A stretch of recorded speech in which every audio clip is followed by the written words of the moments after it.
I'm non-zero sum James, your companion on this exploration of win-win games. This next post is a concept that could give you an idea of where I'm coming from personally, from a values perspective. It's a double standard I employ in my daily life that squares taking personal responsibility with recognizing the role of chance in our lives. A positive double standard. It's easy to hold a double standard where we expect others to take personal responsibility while excusing our own shortfalls. In this essay, I propose doing the exact opposite. Holding a positive double standard can help us achieve our personal goals while being more compassionate to others, giving us greater peace of mind. I have a confession. As a teenager, I was desperate to learn how to win friends and influence people, to think and grow rich, and develop the habits of highly effective people. 7 to be precise. I am James, and I am a self-help-oholic. These tomes held for me the promise of fame and fortune, though they would earnestly profess otherwise. But most importantly, they offered a salve for my crippling shyness. Ambitious Anonymous. While I am today 20 years self-help sober, the genre is as popular as ever, with its imperative to stand up straight with your shoulders back, Jordan Peterson, to take extreme ownership, Jocko Willink, and to exercise, subtly, the art of not giving up, Mark Manson. My history with self-help and my subsequent distance from this addiction has given me a unique perspective on these modern gurus, a more critical view, revealing some significant flaws. In this post, we're going to enroll the help of an early self-help progenitor, Alfred Adler, to look at how self-help principles can be effective for self-improvement, but can also lead to a callous and misguided political philosophy if extended to society at large. A philosophy that I see taking root around the world right now. Let's first look at something Willink, Peterson, and Manson have in common.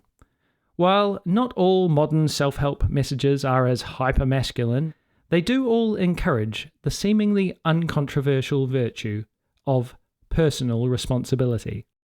The power of personal responsibility to positively impact one's own life has some scientific support. Studies on locus of control, developed by Julian B. Rotter in 1954, found that subjects who believed they could influence life's outcomes through action tended to attain better job satisfaction, more successful careers, and better stress management. Albert Bandura's research found that individuals who believed in their ability to influence events affecting their lives were more likely to set challenging goals and persist longer in the face of obstacles. Personal responsibility also underpins Carol Dweck's growth mindset, as well as the field of cognitive behavioral therapy. Cognitive behavioral therapy, CBT, helps individuals to eliminate avoidant and safety-seeking behaviors that prevent self-correction of faulty beliefs. Mutsuhiro Nakao et al. It was these sorts of findings, touted by self-help books, and confirmed by my own early anecdotal experiences, that convinced teenage me that we could all be entrepreneurs on a journey of innovation and discovery. I was right in line with Alfred Adler's adage, meanings are not determined by situations, but we determine ourselves by the meanings we give to situations. At the time, I was unaware how much I was being influenced by the guiding hand of Alfred Adler. Who is Alfred Adler? Famous for coining the term inferiority complex, Alfred Adler was initially a collaborator with Freud and a co-founder of the Vienna Psychoanalytic Society, although he diverged from the group in 1911. His focus on the individual's capacity to make conscious choices about their future was at odds with the Freudian emphasis on unconscious drivers determined by the past. Adlerian philosophy has been a core influence underlying the self-help genre, from Stephen Covey, 7 Habits of Highly Effective People, to Brené Brown, Dare to Lead. The genre in general holds that learned optimism over learned helplessness can help people transcend their own situation or baggage, or even use it as fuel, a recipe for success. A problem. We have explored the benefits of taking personal responsibility on an individual basis, but A problem arises when the philosophy is applied to society at large. Society is not simply a collection of individuals. It is an emergent phenomenon, a feedback loop between the collective and the individuals that comprise it. This means that statistical predictions can be made about the behaviour of a population based on social norms, pressures, or inequities, and no amount of individual will can significantly influence these macroscopic forces. In this way, societies are like quantum systems. At the subatomic level, quantum particles, such as electrons, exhibit behaviours that are fundamentally unpredictable. They exist in a superposition, occupying multiple potential positions simultaneously. However, when electrons interact en masse, their collective behaviour becomes entirely predictable. Order out of chaos. You can learn more about order out of chaos in our Emergence series. Groups of human individuals exhibit the same statistical predictability. A simple example is the sex ratio. We can't predict what sex a baby will be at conception, but it is statistically predictable that for every 100 girls born, there will be 105 boys. We can also make statistical predictions about human behaviour based on changes in the social and physical environment. While a given individual being unemployed doesn't predict that they will turn to crime, lower unemployment is predictive of lower crime rates. And while vaccination doesn't guarantee individual immunity to a virus, vaccination rates are predictably tied to lower disease incidence. Humans may be unpredictable, but groups of humans are subject to predictable statistical realities. A free agent in a predictable system. So does this mean that we don't have any personal control, and therefore no personal responsibility? Not necessarily. It merely means we can't expect everyone else to have just read the same self-help book we've just read, and to have come to the same conclusions we have, and to be implementing those new behaviours flawlessly in the same way we are. Self-improvement is an epic quest, requiring a lot of factors to align. You need to realise you have an issue. You need to be motivated. You need to have time to research and devise new behaviours. You need freedom from obligations that stand in the way. And even with all those factors aligned, it's just hard to change. It's much easier to expect others to change. As Alfred Adler reminds us, it is always easier to fight for one's principles than to live up to them. This is the crux of the problem.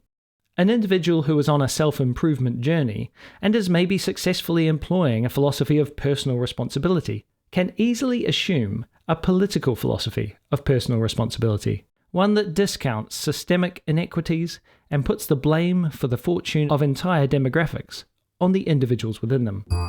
Political personal responsibility. Politicians who enlist personal responsibility as a talking point do so under an assumption that we live in a meritocracy, a society where your success is directly reflective of the amount of effort you've put in. Or even if they concede that life is unfair, there's an implication that life is somehow equally unfair. This brand of politics holds that society doesn't owe us anything, but fails to appreciate that part of not expecting anything from society means not expecting that every person can always be the best version of themselves, even if you might personally be going through a period of self-improvement. And given that self-improvement on an individual level is so difficult, expecting change from entire populations without social reform is naive, especially given the data. Social mobility. In the US, the correlation between a parent's income and their children's future income is about 50%. Were we to live in a meritocracy, where effort was the only factor in success, children born in the bottom 20% of incomes would have the same chance of being there in adulthood, 20%. However, Pew Research showed in 2012 that the children of income earners in the bottom 20% have a 43% chance of remaining there. The same is true of the top 20%, who have a 40% chance of staying there. The results are magnified when race is taken into account. While human beings aren't numbers, statistics do represent real individuals. Being stuck at that bottom 20% is a mother deciding between putting fuel in her car so she can get to work or feeding her kids. It's about instability, a father doing everything right but knowing that a simple illness and a missed shift could domino out of control. All this is exacerbated by the stigma and judgment that is projected onto someone in poverty, when their misfortune is seen as a moral failure, or as Margaret Thatcher put it, a personality defect. These statistical realities are a product not of individual choices, but of policy. Policies have predictable statistical implications. While taking personal responsibility for your own future can help you as an individual, inequality cannot be addressed by demanding personal responsibility for every individual member in a population. That's not how statistics works. It's not even how personal responsibility works. Alfred Adler reminds us, it is the individual who is not interested in his fellow men who has the greatest difficulties in life and provides the greatest injury to others. It is from among such individuals that all human failures spring.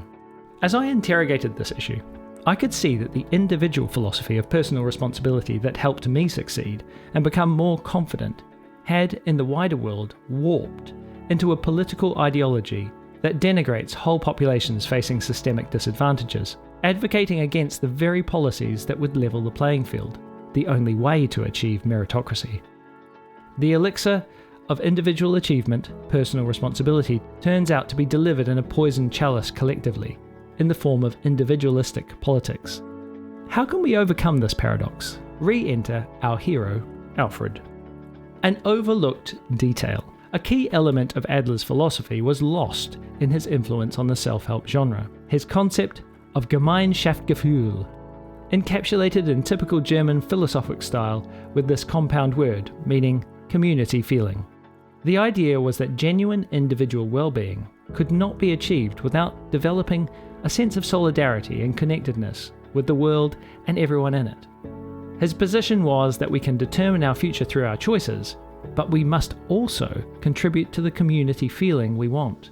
The important thing is to develop the courage to move forward, to dare, to stop being anxious, to look ahead with joy and see one's fellow human beings in a friendly light. Alfred Adler. Adler's philosophy provides both a cause to the problem at the heart of self-help, an overemphasis on personal responsibility, and a solution to it, a compassion for community. This is why I've resolved to hold a positive double standard. A positive double standard requires that I take personal responsibility while not expecting the same of society. This position holds that we have the power to change our own individual futures, but recognizes the statistical realities of social dynamics on populations. So, change is hard, and the efforts others make to change are often invisible to us.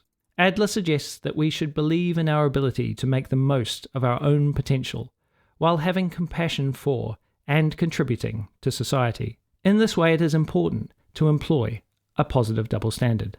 This is not to say that we are superior to others in society.